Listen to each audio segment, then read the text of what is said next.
નમસ્કાર, હેડલાઇન ન્યૂઝમાં આપનું સ્વાગત છે। હું છું શ્વેતા। ઓનલાઈન ગેમ રમવામાં દેવું થઈ જતા બે સંતાનોના પિતાએ ગળે ફાંસો ખાઈ જીવનનો અંત આણી દીધો છે। પ્રાપ્ત માહિતી અનુસાર વડોદરા શહેરના રિફાઇનરી રોડ ઉપર આવેલા ગ્રીન પાર્ક સોસાયટીમાં રહેતા 31 વર્ષીય મયુરભાઈ ઉમેરસિંહ મહિડા જીઓ ડાયનેમિક કંપનીમાં નોકરી કરે છે, જેઓને ઓનલાઈન ગેમ રમવાનો ખૂબ જ શોખ હતો।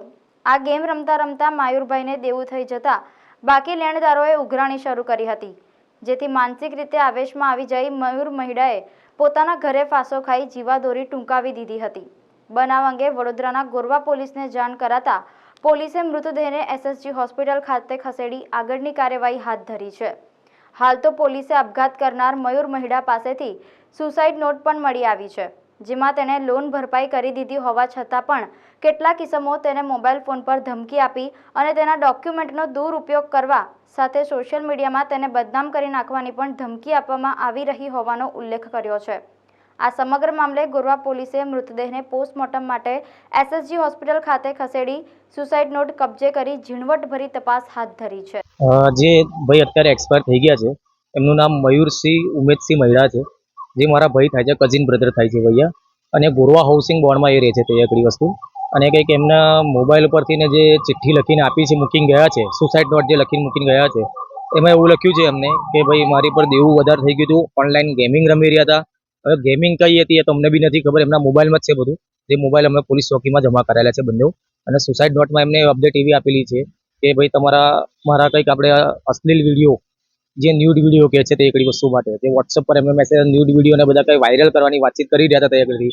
અને અવારનવાર એમની પર ફોન આવી રહ્યા હતા કે ભાઈ તમે લોનના પૈસા ભર દો, અને એ કંઈક પઠાણી ભાષામાં, હિન્દી ભાષામાં વાત કરી રહ્યા હતા કે ભાઈ जिसने फोन लोन लिया उसको बोलो तुम ये वो ऐसा કરીને બધી ડિસ્કસ કરી રહ્યા હતા ભૈયા। અને અત્યારે હાલમાં પણ એમના ફાધર પર પાછા બે ફોન આવી રહ્યા છે, જે બંને નંબર અમે પોલીસ ચોકીમાં પોલીસ વાળાને આપી દીધા હતા એકડી વસ્તુ માટે ભૈયા। અને એમને સુસાઇડ કરી વસ્તુ માટે એમને કોઈના ઘરમાં કોઈને જાણ નથી કરી વસ્તુ માટે ભૈયા। પરિવારમાં કોણ છે?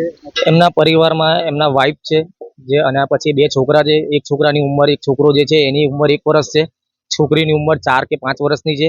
અને બીજા મારા મોટા બાપુ છે કે જેમની ઉંમર અત્યારે હાલમાં સિનિયર સિટીઝન છે ભૈયા, જે કશું જ નથી કરતા, એ ઘરે જ રહે છે। મારા ભાઈ જે હતા એ સિવિલ એન્જિનિયર હતા, જે સોઇલ ટેસ્ટિંગની અંદર જે બ્રિજને જે કામકાજ છે એમાં સોઇલ ટેસ્ટિંગનું કામકાજ કરી રહ્યા હતા ભૈયા। જે મહિનાના 20 થી 25 દિવસ જે ઓલરેડી બહાર જ રહેતા હતા તે ઘડી ચંદીગઢ છે કે પછી વિશાખાપટ્ટનમ છે, બોટાદ છે, બધી જગ્યા પર એમનું સોઇલ ટેસ્ટિંગનું કામકાજ જે હોય તે ઘડી અવારનવાર જતા હતા બહાર, જેથી કરીને એમના વાઇફ એમના પિયરમાં હતા।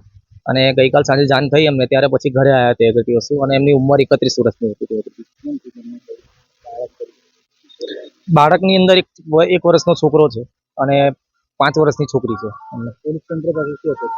પોલીસ તંત્ર પાસે એ જ અપેક્ષા રાખીએ છીએ કે જે મોબાઈલની અંદર જે વસ્તુ જે અત્યારે બની છે કે જે અવારનવાર એમના ફોન જે તે કરી આવતા હતા પૈસા માટે, લોન માટે તે બધી વસ્તુ, અમે પોલીસથી અપેક્ષા એ જ રાખીશું કે જે બી જે આ કાર્યવાહી થાય એકદમ ખુલ્લી દ્રષ્ટિએ થાય, કે જેથી કરીને બધાને ખબર પડે, કે લોકોને સંદેશો બી મળે કે જો કોઈના પાસે આવી રીતના હની ટ્રીપ થાય છે કે જે ન્યૂડ વિડીયો એમના જે વાયરલ કરવાની વસ્તુ હોય છે કે આજના યુવાનોની અંદર આ વસ્તુ વધારે જોવા મળતી હોય છે, કે જેથી કરીને આ બધી વસ્તુ જાહેરમાં આવે તો એ બધી વસ્તુ અમે અપેક્ષા એવી રાખીએ છીએ કે જેથી કરીને બીજા કોઈના ઘરનો ચિરાગ આવી રીતના ઓલવાઈ ના જાય તે વસ્તુ માટે ખાલી હોય છે।